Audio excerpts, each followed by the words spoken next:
Well, greetings and hello there, everybody. It's me, your beloved Star Wars dad, Nooch Too Good, and we are here today to talk about the game as I'm new to the game with a long-lost friend, Boilon. We first met back when Loader Homie was out. We did a collab or two on that, and then that was quickly dead, and then we both moved on with our lives, and here we circle back up. How you doing, Boilon? Doing pretty good. Thanks for having me on the channel. Yeah, Loader Home, that was interesting. Let's put it that way. It was. We've talked about this on my channel a lot, but not a lot. But it's like they had an opportunity to do something different, and they just did the same thing, and they just kind of took our two games and merged them together. And I don't know. There was not much to it at all. I think they didn't learn anything. I think they took both and then made it worse. Yeah, I guess. Bunch of made up characters and anyway. Yeah. So the reason we're here is I've started a Marvel Strike Force account. And for those interested, we had a fun little conversation at the beginning that I'll throw after the credits if you want to stick around and watch a little bit more about Marvel Strike Force. But so I wanted to talk to you, and I got another person lined up, Dorky Dad, or is that what his name is? Yep. Yeah. Yep. So I'm going to talk to him in a couple of weeks. But I want to get an idea of what's going on in the game. What should I be working on? Like, I open up the game. There's a lot going on, which I think is probably true for any game when you first start it. You're looking around going, dear God, the overwhelming stuff. Like, what are my goals? I don't know if I'm going to ask specific characters and teams yet, but am I farming for Cosmic Crucible? Am I farming for Battle World, or all of the above? And what should I look out for? What are some of the things I should look out for in this game as I move forward and start up my free-to-play account here? And I'm a week in now, Maybe not even. What account level are you? I'm at level 48. Oh, okay. I was wondering how fast you move around now, because they recently implemented something in early of last year, which is for the new player experience, where they basically like double or even triple the amount of XP you get as you go through. They when you level up, you almost get like 40 to 50% of your total XP required to the next level. So they're really pushing you towards the end game by, it used to take a year maybe to get to max level, or maybe even a bit more. And they shaved that down dramatically. So that's a huge change. That's really interesting because Galaxy Heroes did the same thing last like July or August. I can't remember, because level 85 is the max there, and it used to take you 3.5 months, 4 months to get there, and they shaved it to 2 weeks. So that's been trimmed down tremendously. You can get to max level in 2 weeks in Star Wars? Yeah. Okay, well, that's not that fast here, but I mean, it used to be well over a year. So that was shaved down to like less than 6 months. Well, I think the goal for a lot of people in Galaxy Heroes is you get to that level 85 and you can play Grand Arena, and you open up a bunch of different game modes. And they also came out with these Lightspeed bundles where you can buy all these end game teams and characters, like $10 for a Galactic Legends and stuff. So I think they wanted to open that up to people quicker so they could cash in on it. So, yeah. Yeah, you might have seen that on your account, because we have something called the Time Heist, which was kind of taken from the Lightspeed bundle. Yeah. Should be somewhere on your user interface there. And they have a variety of different ones for different level caps. And it comes with characters or teams with that. So some of them are better than others. So you could argue some of the characters aren't super valid anymore, but yeah. Yeah, well, I pulled the Time Heist level 50 right now. I'm at level, 48. And so, like, it's got Tony Stark or Iron Man, Infinity War, whatever, Ironheart, the Web Slinger girl, I don't know her name. Anyway, like, so do these unlock, like, high-level characters or just characters? I think it mentions for each of the Time Heists. I'm going to take a look at it right now. Does. And I think for the level 51, it says 3 stars or 3 yellow stars, gear tier 9, etc., which is not very high. Like, this is, so really it's not until you're going to get to probably the level 95 Time Heist before you're going to get characters that have, any sort of relevancy, I suppose. And here's what I'm noticing as I'm clicking on them, and I can't share screen with you. My computer lags out if I do that. Sorry. But it's actually, you're unlocking in the same manner that you unlock them in the milestones. Like in the first strike, if you don't have them, you get them at like level 25. But if I already have them at level 30 or whatever, I get them at level 45. So I think it's similar to that type of unlock. Yeah, this is new. So they have like this token system where I think you're seeing this in the first strike milestone as well, where you kind of get them a pre-unlock, or they're unlocked at a particular state. Right. Levels and gear tier and that kind of thing. That's also pretty new from last year too, where they implemented that for all this Time Heist stuff. Well, I'm going to say it's one of the coolest things. Like, I'm just a few points away from Spider-Man Noir unlocking him. I've already got him. So I'll get him at a higher level. Like, it'll level him up and it'll upgrade a bunch of abilities for him. So it is pretty cool. I really do like that. Yeah, they've made it a little bit easier to spend as well, since there's a variety of different time heists. Of course, if you just want to spend at the top, right? What? You just get there instantly, like any mobile game. But I think they've taken it. I think they really kind of took this from you guys, though. That's interesting. So what is it? What should I be focused on? Like, what am I trying to get up to the top of arena, which seems like a pretty big ask, honestly. When I go in there, like, I'm at level 1896 and I'm doing free to play, and the teams that are out there, I can't beat them right now. I think you could. I think you could. It is tough. You need to understand like what the current arena meta broadly is. It's going to be a little bit different on free to or like an early account versus a later account, obviously. Mm-hmm. But right now, I would say that the team that's in the arena meta is called the Annihilators. So you may have seen them. It includes Gladiator, Gore the God Butcher, Silver Surfer, Ultimus, who unfortunately you don't get until like around account level 70, 75.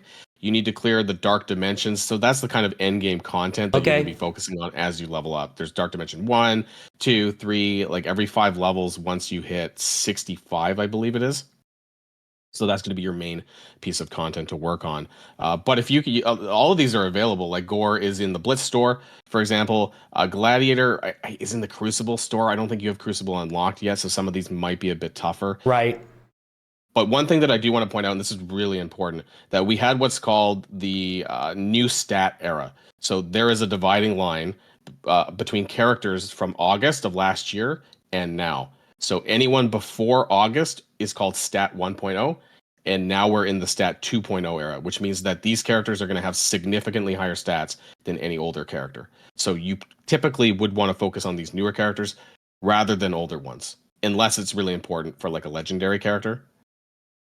So, are all the Annihilators new characters, or do I need to do some research to find out who they are? Yeah, the Annihilators was basically the first team that came out in the 2.0 stat era. So they're going to have significantly higher stats than everyone else before them. And that was around late August, early September. So it'll be worth it for me to go to supplies and grab Gore, and to go to Blitz and grab Gore? Is that basically what you're saying? Yeah. Grabbing as many shards for Gore, because it's going to be a good start there.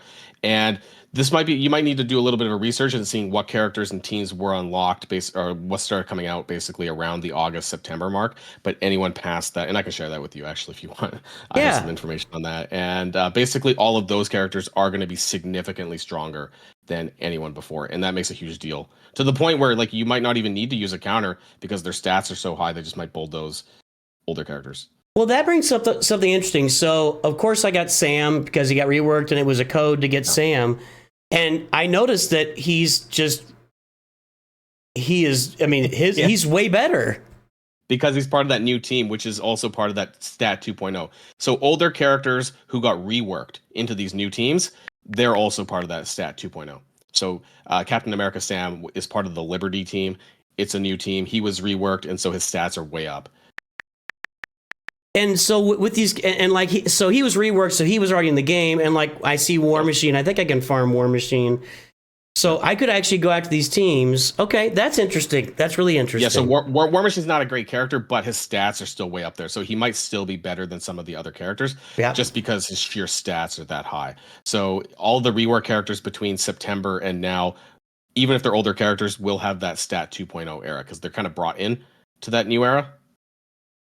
And there's no like indicator on the screen that says stat 2.0. That's just what you guys are calling it. It's just it's just the kind of it's the change that happened in the game. There's not a lot of communication when it comes to these sort of indicators, but there's a few older teams that are necessary to unlock legendary characters. Okay. Like, so in the 1.0 era, and just generally good teams, Spider Society, they're probably one of the best recent teams that are still in the 1.0 stat era, but very broadly used.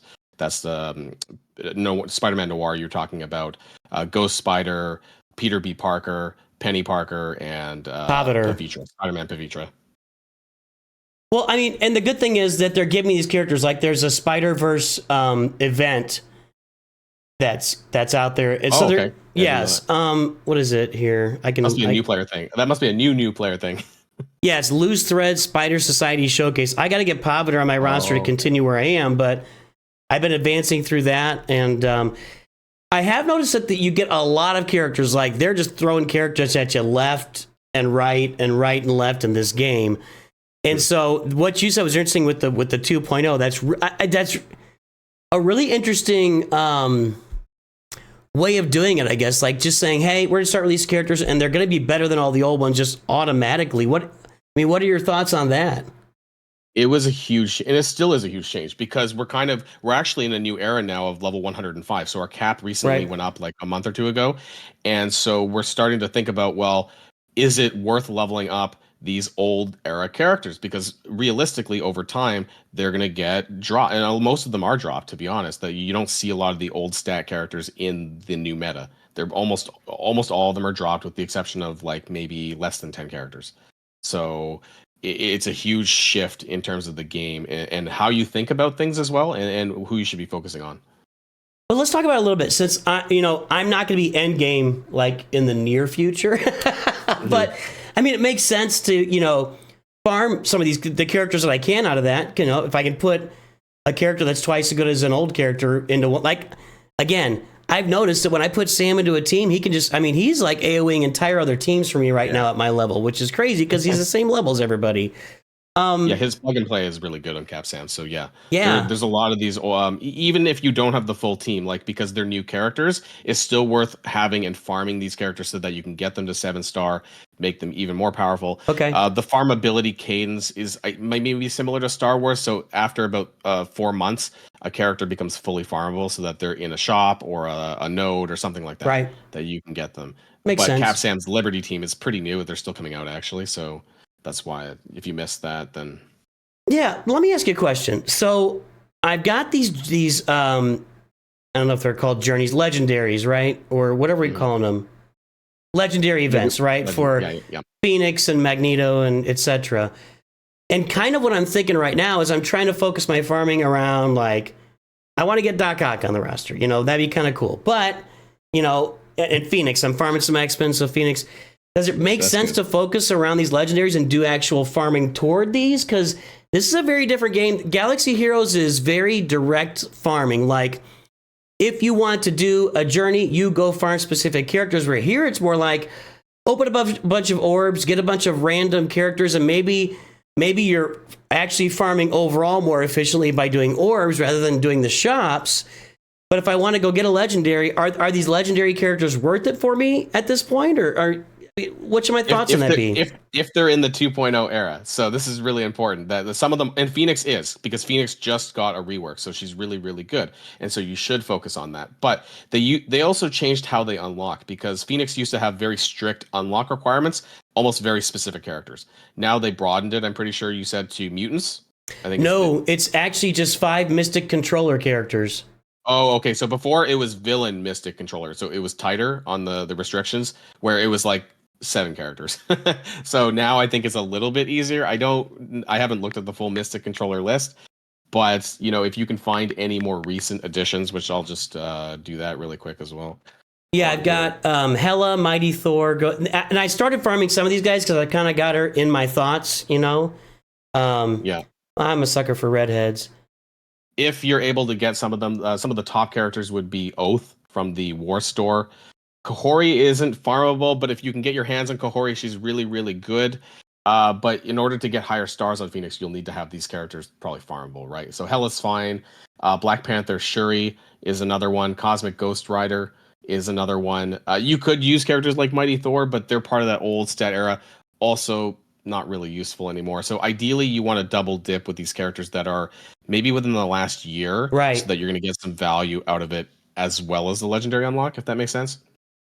Sounds like I need to do some research and find out who these characters are, right? Do you have a video with a list out there or something? I can give you a spreadsheet of all of the characters in the last year or so. I think if you start there and you put a cutoff, basically, I would say like from March, April of last year, and focus on everything within the last 1 year. Those are the characters you should be thinking about. This is really interesting. I had no idea this was going on. So, I mean, I knew I was going to learn stuff here just getting together with you, but that is because I look at Galaxy Heroes and we're in a serious power creep situation, and I'm sure this game's in the same place. Like when new kits come out, they're like War and Peace, dude. Like I can't read these things anymore. I've sat down on stream and tried to read new kits, and I just poop out about a third of the way through. I'm like, I can't. I'm just bored. I want to go play with this thing, and I can't possibly understand all the different synergies. And if they attack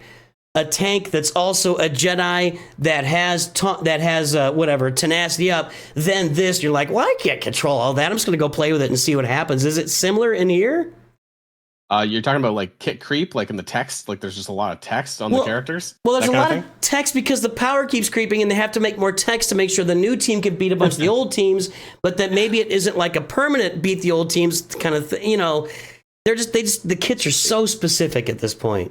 It's kind of like that, but the funny thing is that they made, like 6 months ago, they made this commitment when they brought in this new stat era. They said, we're going to make kits simpler, and we're just going to make everyone stronger.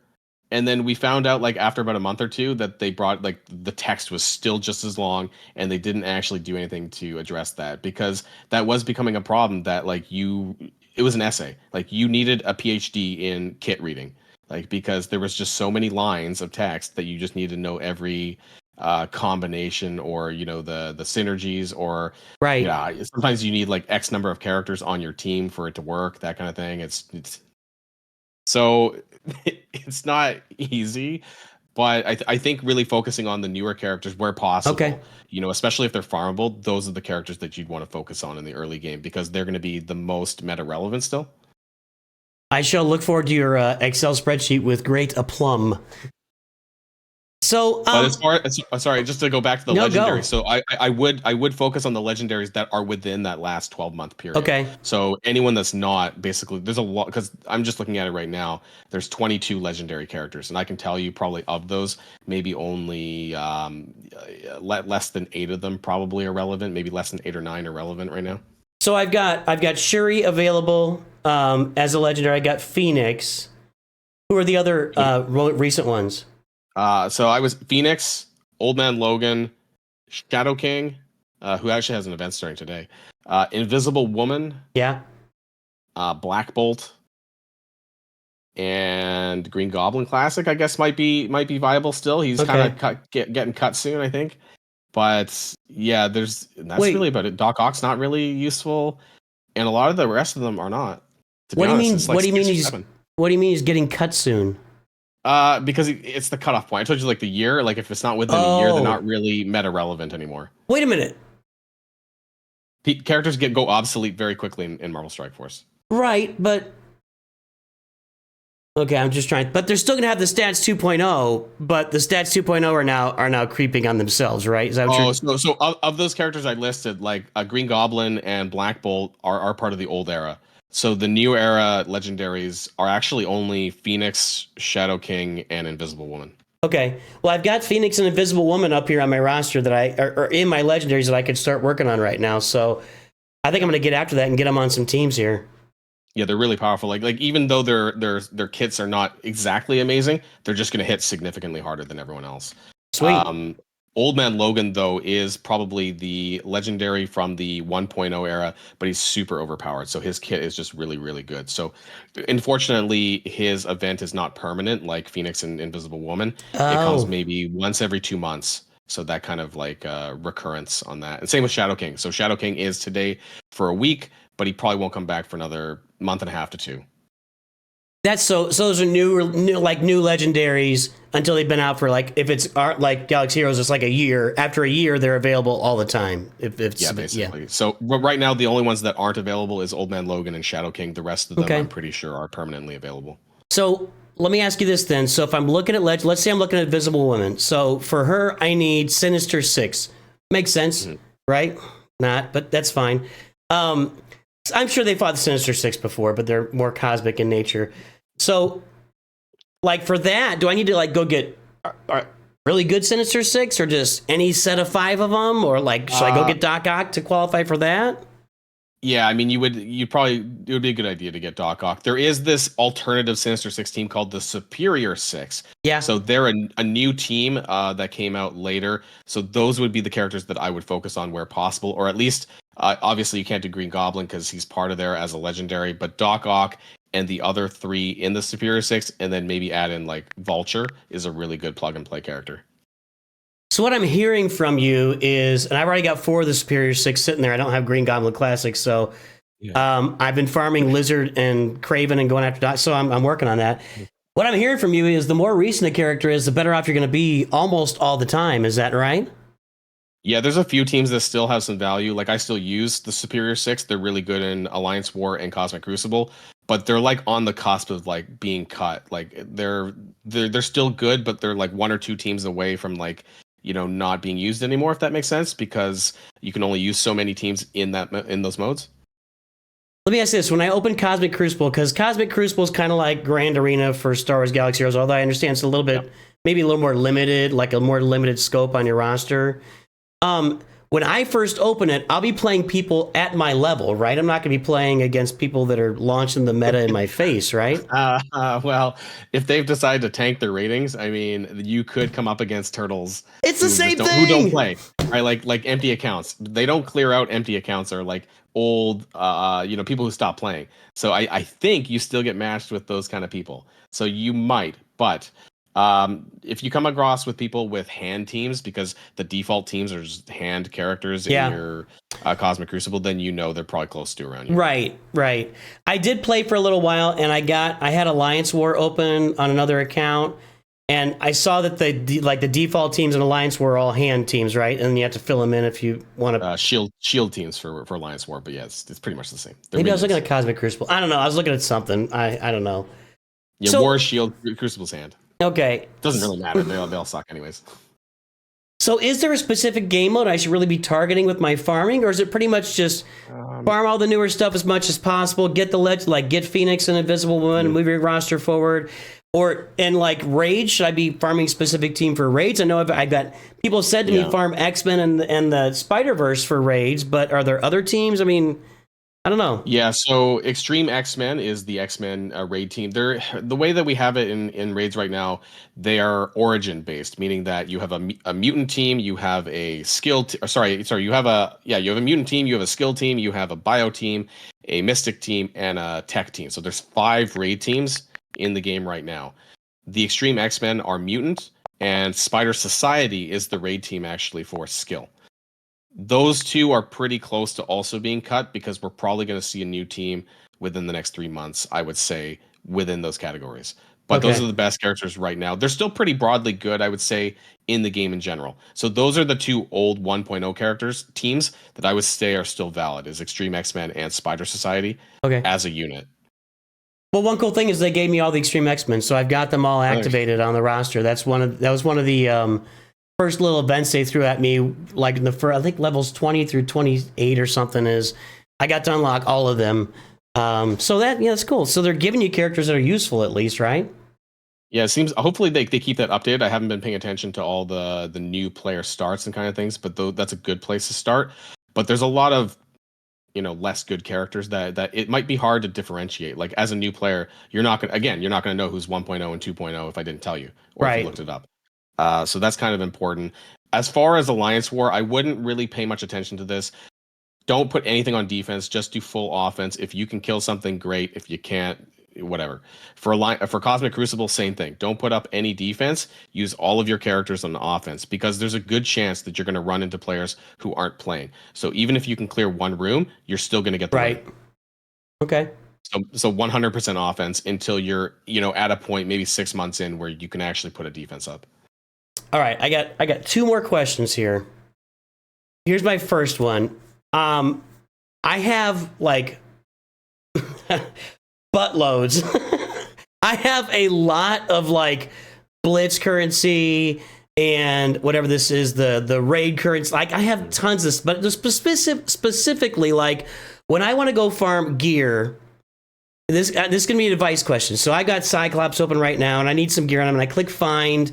And it gives me like Blitz Orb. So I go to click on Blitz Orb, and I could literally open 2,268 Blitz orbs. Is there any reason I should hold back from opening all those Blitz orbs now for Cyclops? Like, should I only go open a couple hundred to get it? Or should I just go hog wild and open up all of them that I can whenever I can? You're talking about the purple gear credits? Yes. That currency? Yes. Yeah, go nuts. Like I can open Okay. like hundreds of thousands of them. Like it's a useless currency. So if you can get some value out of it, then go for it. Okay. But for everyone else, it has pretty much no value. So basically, this is just gear for lower level characters. And then one thing I've noticed is like the ramp up, it almost seems endless in this game. Like you got characters that are 1,000,000 power, and like I'm at 40 or 5,000 or whatever on them. And like, I mean, is there an end to the gear levels? How high do the gear levels go? They just implemented Gear Tier 20, like literally this week. So that is new on an event that's starting today on Monday, depending on when this video goes out. And that's associated with level 105. Okay. My top characters have like 1.2 million now, with 105. But yeah, it does scale quite rapidly. But you'll see a big uptick, like from like level 85 plus. That's when the numbers start really upticking. And also related to red stars, which you'll unlock soonish if you haven't already. I think I forget what level red stars unlock, but that's like another. I have red star unlocks, yeah. Another power scaling for you. Okay. All right, so here's my last question, because I don't want to overload my brain. I mean, you know how this goes. So if you had one big, and aside from farm the newer characters and the 2.0 characters, what would be the one thing you'd tell me to think about or focus on or do in this game as a beginner in it? I would say don't go too wide on your roster. Make sure that you have a particular goal in mind, because I don't know if you've hit this, but some new players will. That training modules, which you need in conjunction with gold, you'll actually start running out of the training mods. There's a lot of gold, but less training mods.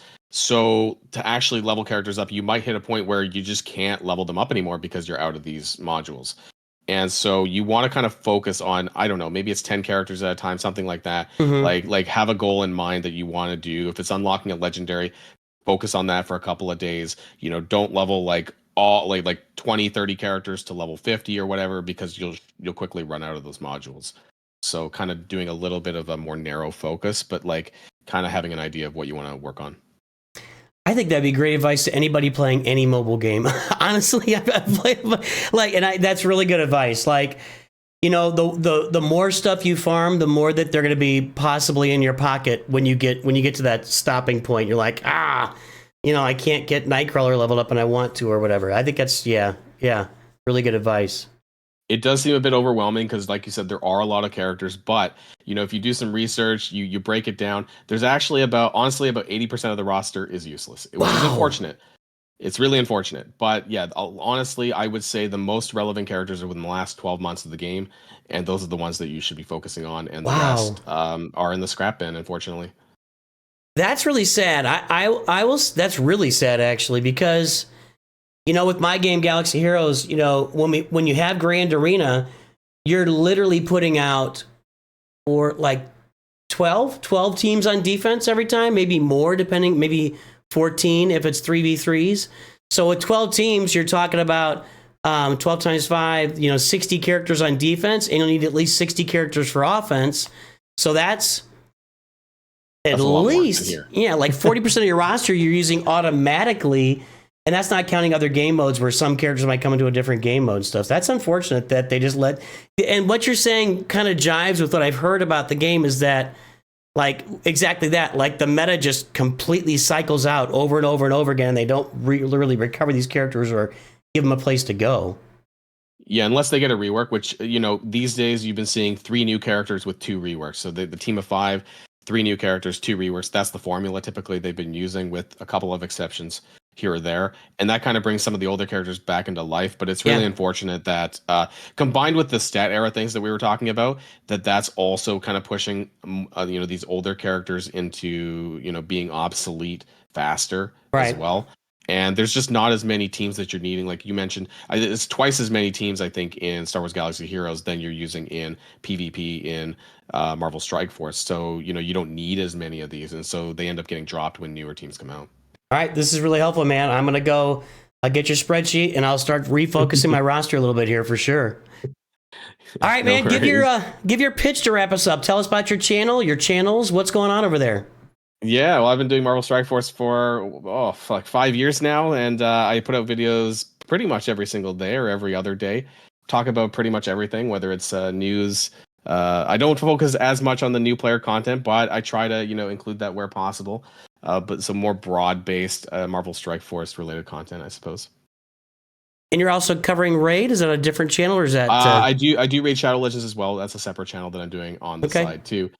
Just kind of exploring some other options right now. Just like you are. So All right, Boilon. It was good to talk to you again. We got together. We left Middle Earth and we met in New York City, I guess. I don't know, or perhaps I can't think of a world. Anyway, Earth 616. there you go. It sounds good, man. Well, it's good to recircle and talk to you again, and I'm sure we'll get back together here again soon to talk about the game. Yeah, thanks for having me on the channel. All right, everybody, that was me with Boilon. Thanks for listening. Go check out his channel for sure. I will talk to you very soon, and always remember, Nooch too good.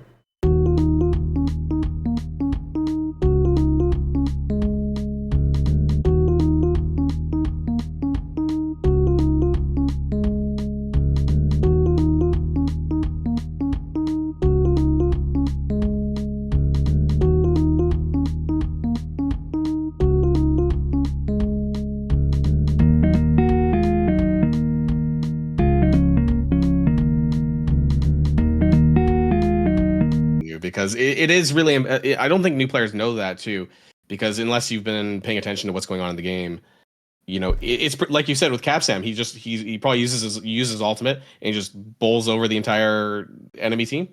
And he does it first. Like, the first thing he does is AoE and just flies right through the team, and they're all just dead, Because his stats are so high too. Right. So whereas Nightcrawler, because you said you got the X-Men with Nightcrawler and Gambit and then and stuff. Right. But they're part of that old stats. They're really good characters, but like I guess it's like almost nothing compared to what Capsam is now. It's not. You can just see it in his health bar. I mean, it's really visible that like his health bar is twice as big. And I've been wondering about. I'm like, why is he so like good? This doesn't, So that now it all comes together. It all makes sense.